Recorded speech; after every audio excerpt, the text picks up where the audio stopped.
Welcome to மலையாள தமிழச்சி channel. ரசம் கஞ்சி தண்ணியில் ரசம் செய்கிறது எப்படின்னு சொல்லித்தரேன். ஒரு டீஸ்பூன் மிளகு, ஜீரகம், கருவேப்பிலை இதை மூணையும் முதல்ல பொடிச்சுக்கோங்க. போட்டுட்டு லேசாக பல்ஸ் போடுவோம். கொஞ்சம் நேரம் வச்சு தக்காளி பழமும் சேர்த்துருங்க. தாளிக்க வேண்டியது வெங்காயம், வத்தல் மிளகு, அதுக்கப்புறம் கருவேத்திக்கோங்க. கடுகு உளுந்த பருப்பு தாளிச்சுருங்க.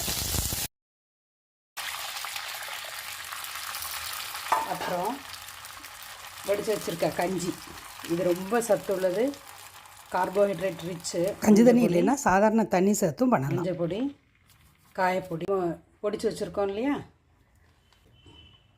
போட்டுட்டு தேவையான அளவு உப்பு போட்டு டீஸ்பூன் போல் ரசப்பொடியும் சேர்த்துக்கோங்க.